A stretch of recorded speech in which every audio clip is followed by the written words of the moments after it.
Heyo, heyo, welcome to the Skulls and Knives podcast. We have some interesting stuff for today. I have notes. If you can hear all the pages rippling. Some housekeeping real quick. If you share this live stream onto your profile, you will be entered to draw or entered into a drawing for a Skulls and Knives podcast sticker that looks just like this.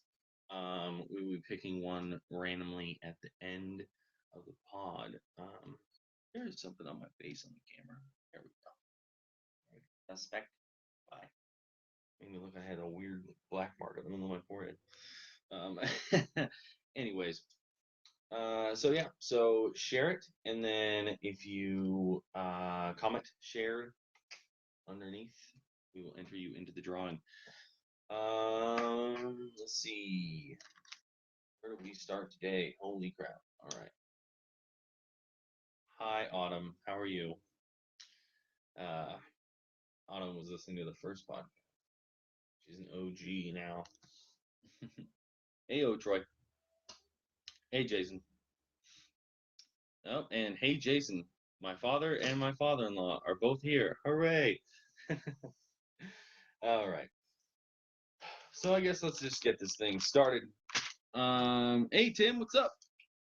A drawing for the sticker. So again, I'll say it again real quick.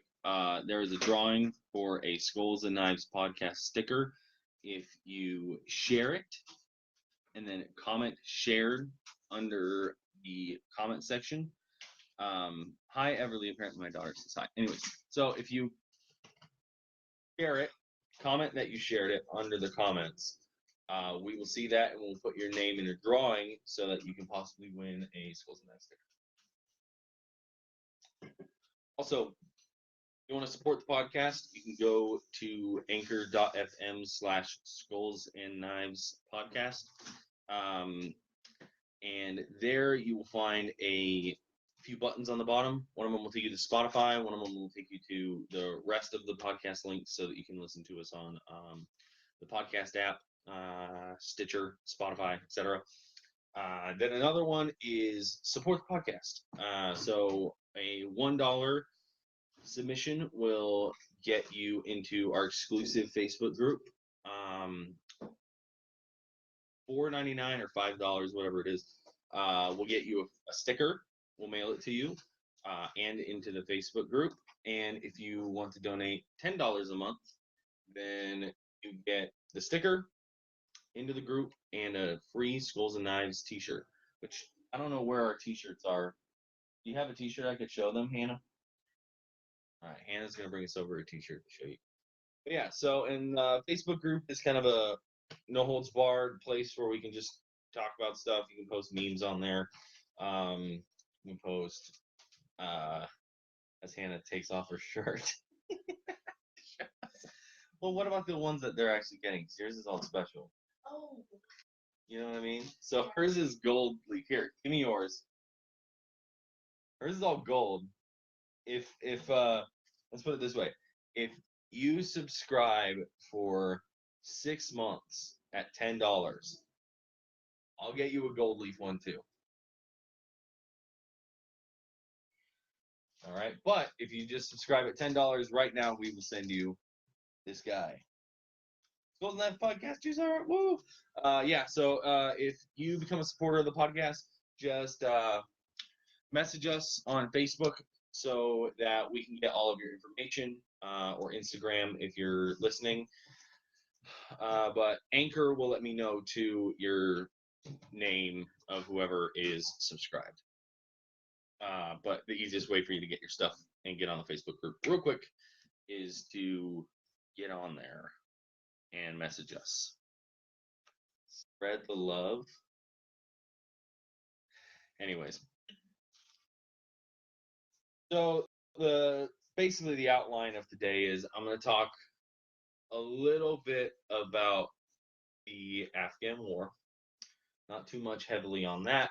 What I'm more interested in, if you guys can go read the article about that, I'll have the links posted. What I'm more interested in is how we got to the Afghan war and what's going on there. So we're going to talk a little bit about that, how we got there, which I also will have a lot of the resources that I used in the links. Some of them I wrote down in this notebook and then I forgot to save it. So not everything will be up there, but the most important things will be up there. Then we're also going to be talking about my Scottish heritage and Yule Christmas. And then we will be doing a BuzzFeed quiz. Did you learn, what is it called? It's something. Basically, it's testing my knowledge of geography. Is your knowledge of geography different than everyone else's? So basically, seeing if I understand where continents are and such. So that'll be a fun one. Anyways, let's get right down in the nitty gritty. So, what brought this whole idea, this topic to my eyes recently is the article from Washington Post entitled "At War with the Truth." U.S. officials constantly said they were making progress when they were not, and they knew it. An exclusive Post investigation found. This is basically what's now the Afghan papers. And it is a massive article, which don't be deterred. It's all really great information, so please go in and read it. But it's a massive article about all the faulties and all the failties. That's what word I'm looking for in the Afghan war. Basically, the long or the short of it is that we didn't have a good plan going in, and shit got weird real quick. And this whole article is based off of transcripts and the actual recordings from oh man, I'm blanking on the name of the agency. Basically, it was an agency put together by Congress to look into mishandling of finances in Afghanistan, and they brought up all and they basically had a little side project which turned into the collection of all these documents of different generals and diplomats and commanders that were in the field talking about the misuse of funds in Afghanistan, and also the what's the word? Basically, the lack of clear direction for the Afghan war, and bad tactics, etc. I read the whole article. I read some of the papers that they have. They have everything, all 2,000 pages of interviews up, and most of them have the audio tracks along with them. So I highly recommend you go and read the article. If you have the time, please do. It's really good. Read some of the documents too. They list out some of the more important ones that they base their stuff off of. It's really well sourced and really easy to go through. If you don't have the time and you're a busy person and you don't enjoy reading about this stuff, I highly recommend watching their like 15 to 20 minute, I think it's 17 minutes and like 30 seconds exactly or something like that, video that they did to accompany it, which is basically a general synopsis of what the article's about. But like I said, I'm not going to go too much into my opinion of the article itself. Thanks for sharing, Troy. Hello, Joanne. What's up? I'm more interested in what happened before. So let's get started. I kind of have a general timeline here, but we'll bounce around a little bit. And yeah, please feel free to comment on here. And I'll try to get to your comments once I'm done going through this page little thing I wrote. All right, so first off, we're going back to 1955. 1955 through 1978, the Russians send billions of dollars in aid to Afghanistan. We also see right then that the U.S. World Bank, as far as the U.S. World Bank, or the World Bank, not the U.S. World Bank, excuse me, World Bank documents go back, in which I'll have a link for this. 1960 is as far back as the website goes. In 1960, we gave Afghanistan $537 million this is military aid and aid to help those in need, etc. Now, the problem with this is that what they're actually doing with this money, as we can see through the contracts that Afghanistan has given up, which was talked a little bit about in this book by John Perkins, The New Confessions of an Economic Hitman. He was very close to this. His expertise was more in Saudi Arabia. How do we not have this down, Hannah? Turn the volume down. I'm in a very, very particular thing. Anyways. I have to give her crap. I love you, though. I love you too. So what John Perkins describes these people as is economic hitmen. They essentially go in, not directly paid by the government, by governments in general. They go in and get these impoverished countries, or basically impoverished countries, to accept World Bank loans. At least that's what he was doing.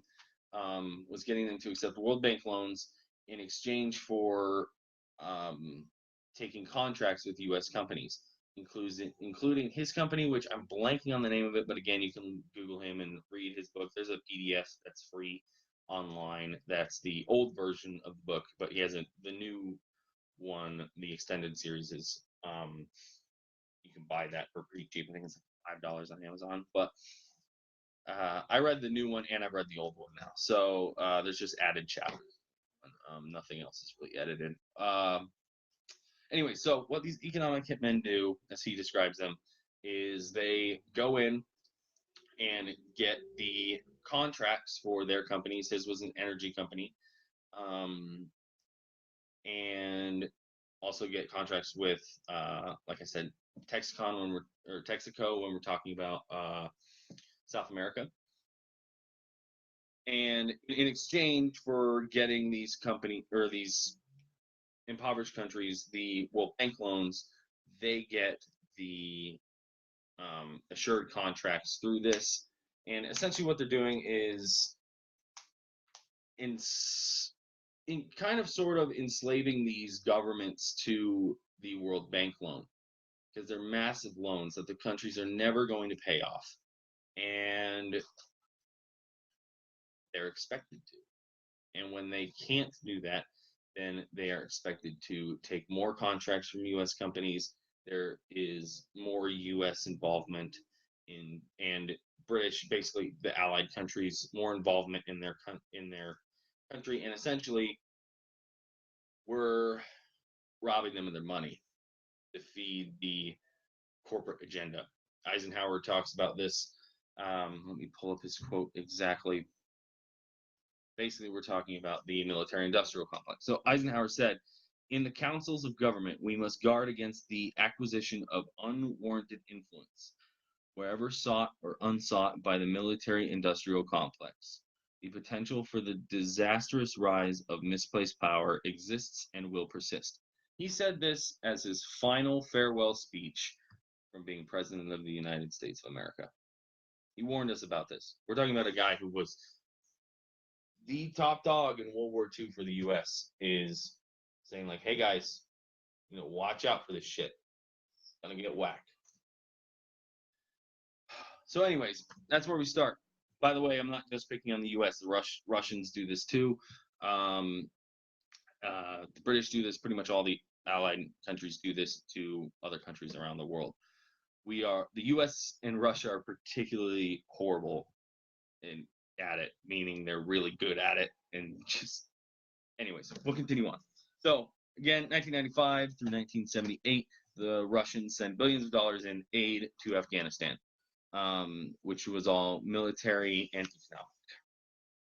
The U.S. World Bank says in 1960, the World Bank via the U.S. was giving them and the rest of the allied countries $537 million. Now, that may not seem like a lot. Again, that's 1960 money. Even for 1960 money, that's not a ton. But from 1960 to 1979, well, 1967, we see $1.6 billion. So in 7 years, we were giving them $1.67 billion. This is a year. 1 year. So in 1967, we gave them $1.6 billion. 1979, we gave them $73.7 billion. Billion. Again, in about the same time frame, the Russians also gave them billions. All right, we'll pick up 1978. Oh, sorry, 1979. The reason the World Bank stops then, it picks back up in 2002 when the U.S. And allied nations took back the government of Afghanistan in 2002. That's where the World Bank loans start back up again. We'll discuss that later. Anyways, 1978, we have the, I believe it's Tsar Revolution. Basically, it was a USSR-backed coup by the People's Democratic Party of Afghanistan to take over the ruling government.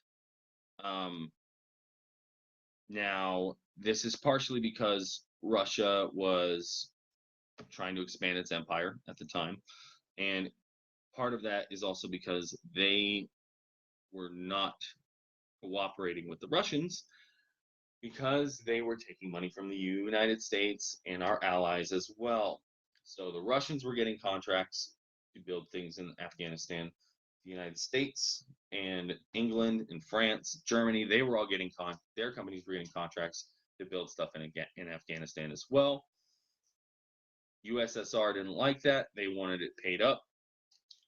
They went in along with the People's Democratic Party of Afghanistan, which they helped form and fund, to have a coup in Afghanistan. Now we pick up 1 year later, 1979, Operation Cyclone, which is a CIA program to arm and finance the Mujahideen, aka jihadists. Between the United States CIA and the Saudi Arabian families, we gave the Mujahideen $3.5 billion to fight against this coup in just this operation. We're talking about just this operation. $3.5 billion. So we give the Mujahideen, aka jihadists that were nomads living in the area, money to basically, and CIA training to basically fight a proxy war in Afghanistan for us against the Russians, which were in charge of the government at the time. Now, by the way, for some of you that are a little bit older in the crowd, like my father-in-law, you guys may know this already, and you're like, yeah, we get it, Caleb. Like, why are we talking about this? This is history. I didn't learn about this until 2 or 3 years ago when I first read the book, The New Confessions of an Economic Hitman, and that got me started down the rabbit hole initially into this topic. Most of this stuff they don't teach us in history class. They don't talk about CIA operations, etc. Most of this stuff is stuff you kind of have to figure out on your own. And so this podcast is mainly aimed at people my age that may not know this stuff, or if you're older and you don't know this stuff either, this is good information to have. And anyways, oh, by the way, I'm also not an expert on this. I'm a dude with a job, and I'm just on a podcast, and I read a lot and I research a lot. That's where I get a lot of my fun, but I'm no expert at this stuff. That's why we're not even going to spend a whole hour on it. Anyways, coming to 1989, President Bush Sr. signed secret national security directive ordering closer ties with Iraq to give the Hussein regime about $1 billion using the Agricultural and Development Loan Guarantee Program. basically what President Bush Sr. did was, now we're jumping into Iraq, just so you know. I wasn't very specific about that. Um, Jumping over to Iraq, President Bush gives this money secretly through the Agriculture and Development Loan Guarantee Program secretly to Saddam Hussein. In 1996, we add up to, all right, I'm just going to read this off. CIA colludes with Iran to fund Kurdish rebels of the Kurdish rebels of Iraq. After 1968, where the coup for the Soviets have a coup in Iran in 1982. Oh my gosh, my notes are horrible.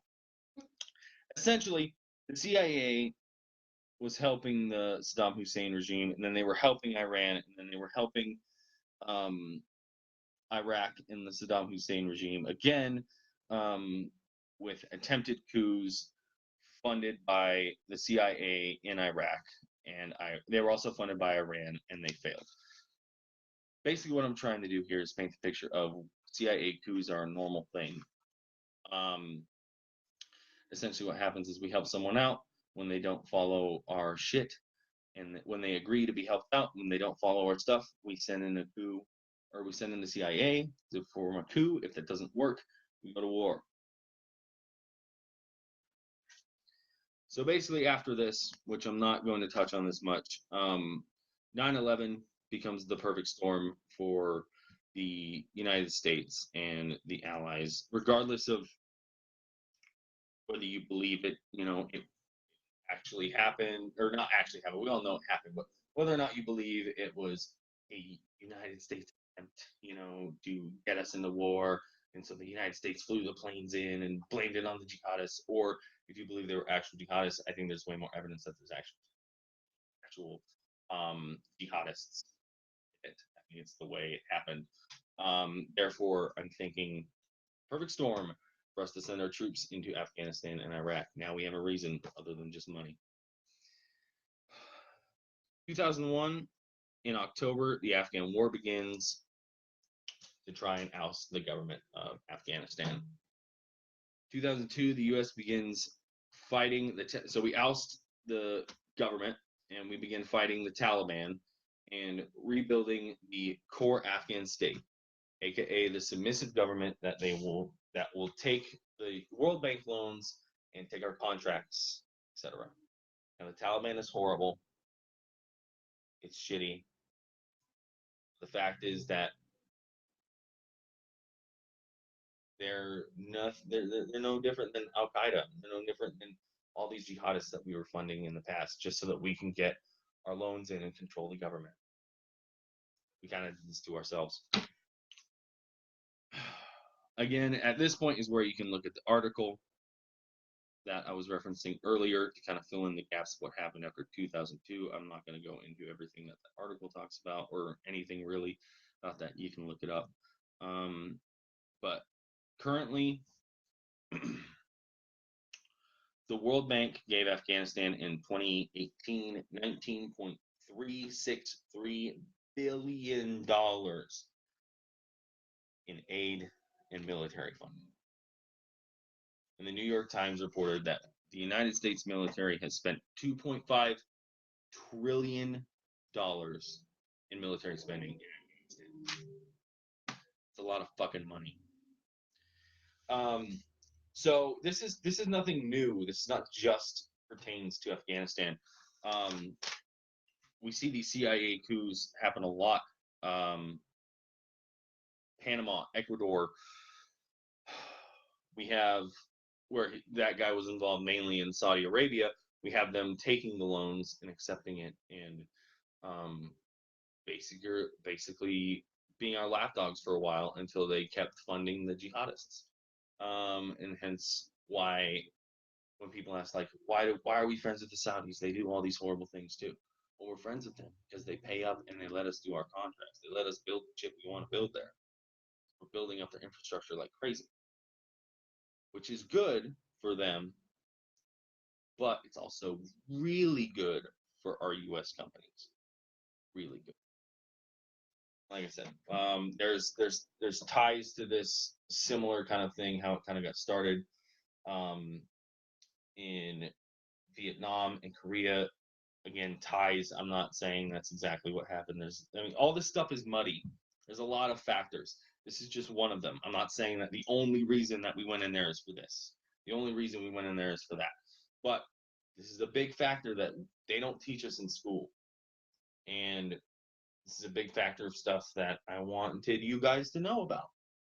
And again, I will have a bunch of links. Some of the books that you can read are John Perkins' The Confessions of an Economic Hitman, and blanking on the general. There's a general that wrote it that came out of, I believe it's Vietnam or Korea. I can't remember which one, but he wrote War's Racket. That's a great, very short read from a general's perspective on the military-industrial complex. Anyways, heavy stuff, guys. Heavy shit. See if I have anything scrawled in my notes here. It'd be fun for us to look into. The countries talked about that. Smedley D. Butler. What? Smedley D. Butler is who wrote that book. Oh, Smedley D. Butler. Sorry, General Butler. Thank you, Hannah. Yeah. I don't know what war he was in, but he wrote it in 1935, so I'm assuming before. Oh, World War. Yeah, no. It was World War One. I'm sorry. I'm super sorry. He warned us about the military-industrial complex too. That's my bad. As soon as you said that, I was like, oh yeah, he was in World War One. I think he was. No, he retired after World War One. But yeah, so he warned us about the military-industrial complex. Then Eisenhower did. Yeah, that's basically all I got on that shit, y'all. So we're gonna move on. Again, if you want a sticker, you can either go donate $5 at anchor.fm/Skulls and Knives podcast. You can also share this video and comment shared, and you'll be entered into the drawing. If you guys have any thoughts on anything I just said, feel free. Oh, he does? Where? He said, I don't see anything. You say we gave Saddam money in 89. Let me make sure. Saddam Hussein. Yep. Well, the Hussein regime, not necessarily specifically Saddam Hussein, but his family's regime, yes.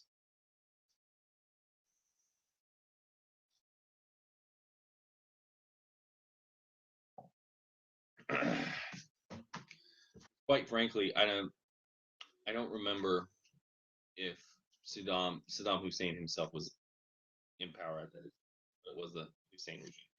Not that great. I love history, but this was a lot of shit to go into, and so thank you for your questions and all. But like I said, I'm not an expert. I'm here to learn too, y'all. Yes, of Iraq. Yes. So let me go back to that again real quick. President George Bush Sr. signed secret national security directive ordering closer ties with Iraq and to give the Hussein regime $1 billion using the agriculture and development loan guarantee program that we had. So it was technically for agriculture and development. Real it wasn't. Oh, and by the way, I'm not trying to be a Bush hater. Obama's in on this shit too. Let's not forget that. And Clinton and everyone else who came before them, basically really heavily from World War II on. Reagan, Nixon, all of them. All of them combined are cohorts on this scheme. Every CIA director, all these people from these big oil companies, these big electric companies that are going into all of these nations, especially in South America. If you want to learn more about the South American stuff, it is bonkers. Go read that book, The New Confessions of an Economic Hitman. Buy it on Amazon. I can't say enough more good things about it. And he goes really in depth on what was going on in Ecuador, Panama, and then also Saudi Arabia, which is what he was. Those were the projects he was most deeply involved in. So yeah. Anyways, Christmas is coming up. It's fun. And recently Hannah was talking about um, heritage and how what were we watching? We were watching oh yeah, that Life Below Zero show, and I was like, man, all these people like super connected to their heritage and their land, and like, man, I wish I was that connected to something like, and wish like, and Hannah had mentioned like, oh, I wish I had a culture, and I was like, well, you're part of the McEwen clan now, which is the Scottish clan. I'm hereditarily a part of. Um, that's even a word. Um, and so that got me thinking, like, huh, I should really get into that because I'm always into other people's cultures. Like, I'm super obsessed with Japanese culture, and anime. To the point where I've been trying to learn Japanese on my phone for a little bit. It's really hard, and I'm not doing very good at it. So now I think I'm gonna switch to trying to learn Gaelic. Hannah's like, oh my god. Yeah, it's just gonna be another one of those things where I'm super stoked about it for 6 months, and then it'll. And you're never gonna learn any language. No, I'm never gonna learn any other language. Any language at all, other than English, because you keep switching. Right? Because I keep switching. Yeah, because you keep trying to learn something new before you finish what you did. That's true. Yeah, you're never gonna learn one. Jason, hi, you're part. Mom, I was gonna ask you while we're. Oh my gosh, she's 0.2% Asian. So my mom said, "Hi, you're part Asian." Oh, cool. I'm 0.2% Asian. Konnichiwa. But Did you see that comment? yeah, I did. I told him that I don't know, and I'd have to look into that. I will look into that, Jason. You should text me if you want to Google it. You can text me any research you find on the subject, and I'll text you mine. There we go. Then he can come on the podcast. Yeah, then he can come on the podcast. Not next week, because oh yeah, next week is gonna be my dad's gonna be on the podcast. Yeah, it's gonna be fun. We're gonna live stream it. I don't know if he knows that, but my plan is to live stream it on his patio, smoking cigars, drinking beer, and talking about stuff. I might have a few topics prepared. Maybe he will too, but I plan on just hanging out. Anyways, so talking about culture and heritage, you got me thinking like about my Scottish heritage in particular. And that led me to watch The Outlaw King on Netflix, which I highly recommend. Um, it was a very good movie. I almost cried a few times. That was also probably because it was 1 in the morning driving home after barely any sleep, or on the bus going home after barely any sleep. So I was a little emotional from the day's work. But I finished it today while working out. And let me tell you, y'all, if you want to work out hard, watch a crazy war movie about your ancestors going hard in the paint, killing motherfuckers. All right, you will be shaking that bike like, yeah, get him, I'm gonna go. And that's what I was doing, man. Oh my lord, I was, I was, I was pulling the resistance band like, I'm swinging the axe, motherfucker, I'm swinging the axe, I'm gonna kill you, bitch. It was a lot of fun. Um, anyways, which Outlaw King is about Robert the Bruce. It takes place right after William Wallace, which I'm sure most of us have all seen Braveheart. Um, the Drunken Robinsons episode. Yeah. Anyways, I gotta stop reading the comments while I'm in the middle of subjects. You guys are just so distracting. Um. Anyways, and so it's about Robert the Bruce, who was the official starter of the first Scottish Revolution, Scottish Civil War is what it's called. Um, and he was the first king in a very long time of the Scots, and then he went and fought for Scottish freedom. This is right after William Wallace gets captured and is killed. Which again, if you want to have a general synopsis of that story, go watch Braveheart, which is another great movie. Anyways, there's a big battle that happens at the end, and I'm sure you can go back and Google exactly how the Scottish multiple civil wars ended up. But I was like, I wonder if, because the first one there were a lot of clans that were loyal to the English and a lot of clans that were loyal to the Scottish. The Scottish clans being like, no, we're going to fight for the crown of England, or no, we're going to fight for the crown of Scotland. The second one was much more united of no, Scotland, all of Scotland is against the English. But I was curious as to where my clan fell on those lines, and I was very happy to find out that they were on the Scottish side. They did not become traitors. Um, so a little history: their clan technically did not fight as a clan in this.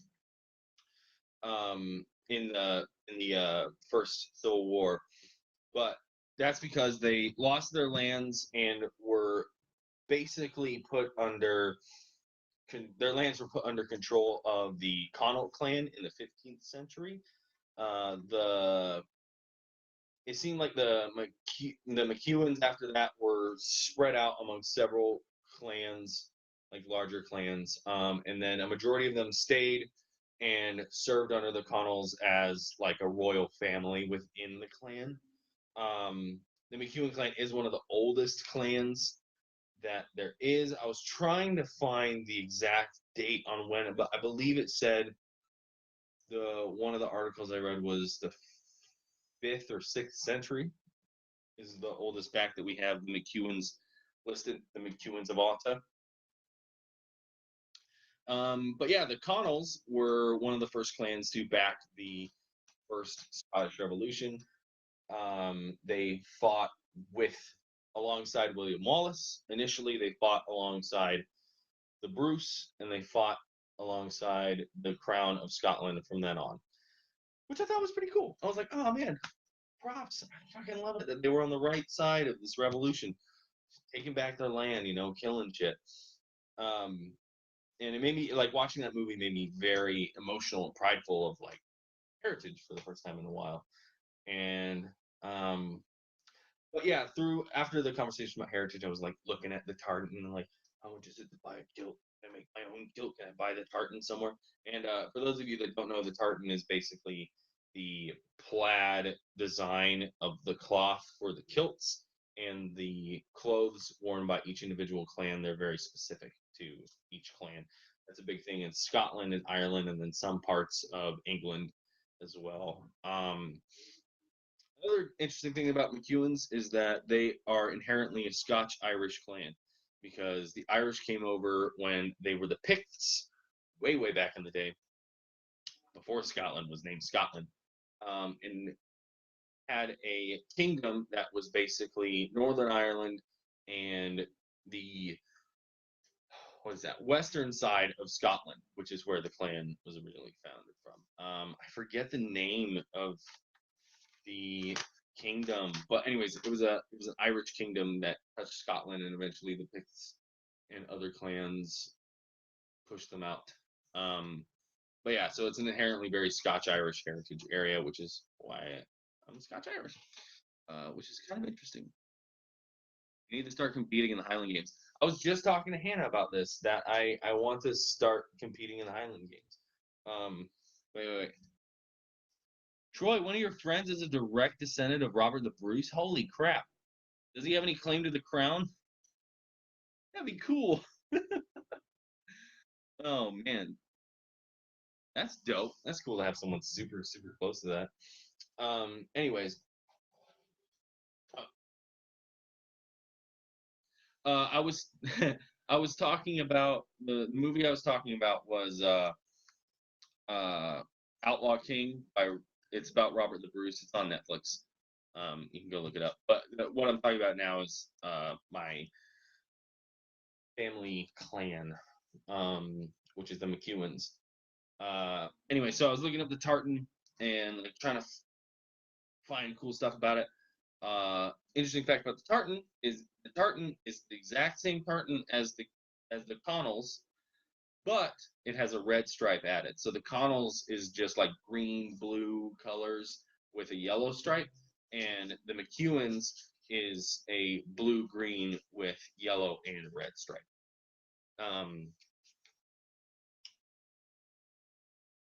Yeah. So, anyways, we were talking about heritage. We were talking about going to the Highland Games. I think that we're probably gonna go to the next one. It's in July. But I don't plan on competing in that one. I mainly plan on going there, kind of scouting the place out, like maybe meeting some of the competitors and being like, hey, where do you meet up to practice? How do you do all this stuff? Because I've looked online and I can't find anything really. But Riveresco, yeah. That's the clan motto. I actually have this tattoo on my thigh. Should I show them my thigh? Can I I'm gonna take my pants off. Oh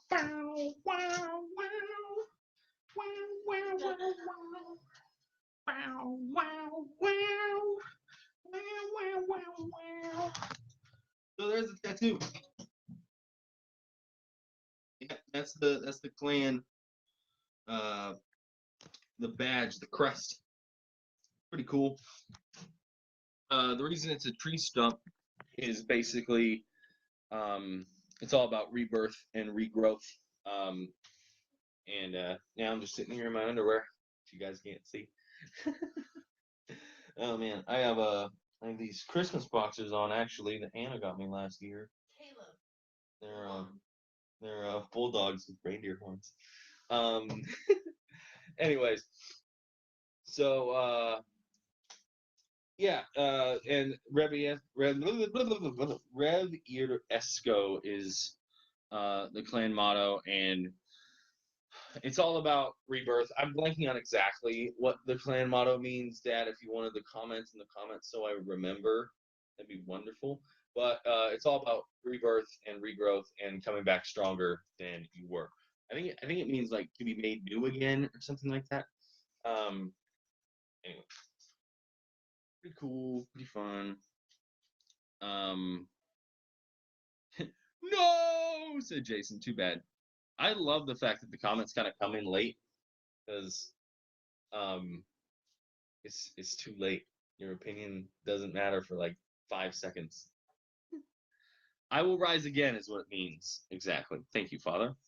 Again, he's going to be on the podcast next week. That'll be fun. I won't know exactly when we're going to do it, but I'll try to get you to know exactly when we're going to do it.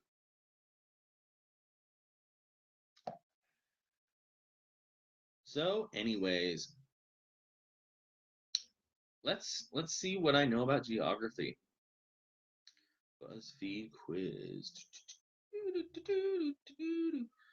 All right, BuzzFeed wants to know about how good my geography is. First off, how many continents are there? There are 7. What if you get stuff wrong?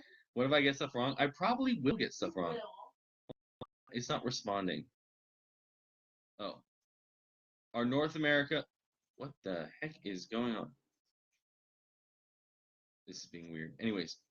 Yeah, 7 continents. Okay. Are North and South America one continent? No. How many oceans are there? Okay, so there's the Atlantic, Indian, the Pacific, the Arctic. Oh man, there's one more, right? I know there's 7 seas. Does that mean there's less oceans?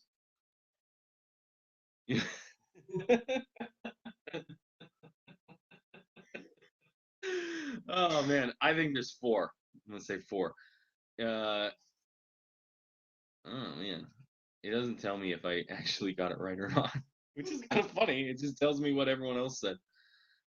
Is Australia a country or a continent? It is both. I knew that one. Is Oceania a region or a continent? Well, it's not a continent. It's got to be a region.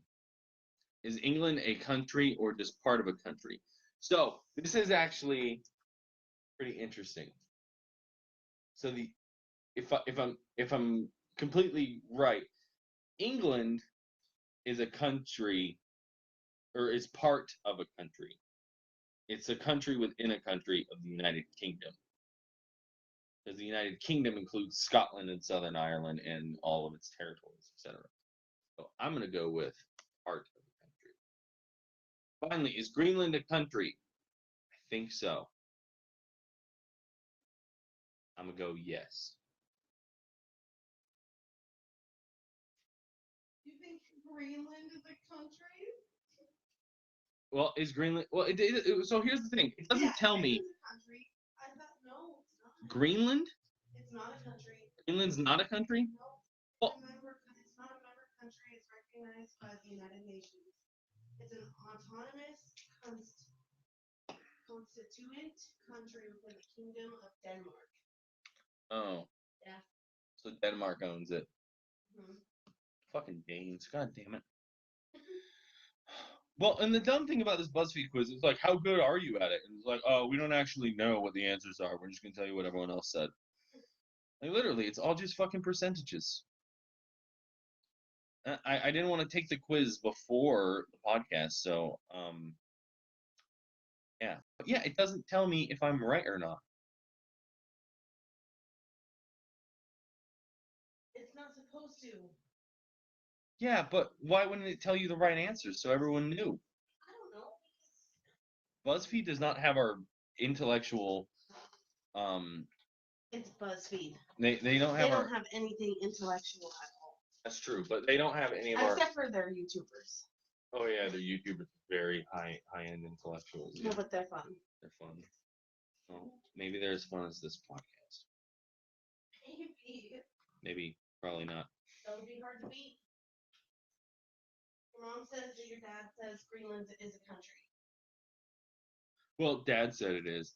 Well, Dad says a lot of things, Mom. Dad says Greenland is a country. Dad said Santa was real. I know that shit's not real. Aja. Anyways, so thanks for listening to the pod. Wow, that one actually went by pretty quick. I'm surprised. Personally, I thought it was going to be way crazier. If you joined late, or Jason, my father-in-law, because I have to be very specific when I'm on this podcast, you can go listen to the podcast on the podcast app, Apple Podcast app, Spotify, Stitcher, Google Podcasts, most places. Most places you can find it. If you're looking for it, you can go to anchor.fm/Skulls and Knives podcast, and you will be able to click a link and find the podcast wherever you are. Also, this will be up on YouTube if you're listening and you want to watch. And we're going to give away a sticker now. It'll be a second. Hannah's putting in the generator. The generator. Like a Troy, you want a sticker? Thanks, Troy. Oh, by the way, shout out to Troy.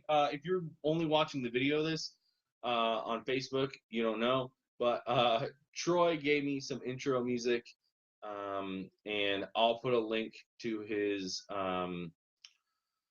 SoundCloud. I'll put a link to his SoundCloud so you guys can go check out his music. It's pretty dope. So thanks to Troy, and thanks for all of you. Deuces.